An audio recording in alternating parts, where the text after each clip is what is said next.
आजकल Instagram, Facebook और दीगर सोशल मीडिया प्लेटफॉर्म पर रॉडीज़म, गुंडे मवाली टाइप वीडियो बनाना एक फैशन बन गया है। छोटे छोटे बच्चे भी हाथ में तेज हथियार और फेक पिस्तौल लिए टपोरी टाइप वीडियो बनाकर शान महसूस कर रहे हैं। अगर आप में से कोई इस तरह के वीडियो बना रहे हैं तो होशियार हो जाइए, आपको जेल हो सकती है। गुलबर्गा शहर के यूनिवर्सिटी पुलिस स्टेशन लिमिट में इस तरह के रील्स बना रहे लड़कों को गिरफ्तार कर जेल भेज दिया गया है। उमर कॉलोनी के रहने वाले मोहम्मद परवेज, गुलाम नबी, शेख शोएब, असलम पटेल और सैयद खदीर नामी कुल 5 लड़कों को तेज हथियार और फेक पिस्तौल लिए सोशल मीडिया पर रील्स बनाता देख गिरफ्तार किया गया है।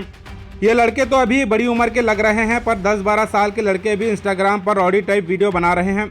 इन हालात में सबसे पहले माँ बाप की जिम्मेदारी है कि वो अपने बच्चों पर नज़र रखें और उन लोगों को भी शर्म आनी चाहिए जो ऐसे रॉडीज़म, गुंडे मवाली टाइप वीडियोस पर माशाल्लाह ज़बरदस्त, एक नंबर और इसके अलावा मुख्तलिफ कमेंट्स कर लड़कों को ऐसे वीडियो बनाने के लिए बढ़ावा देते हैं।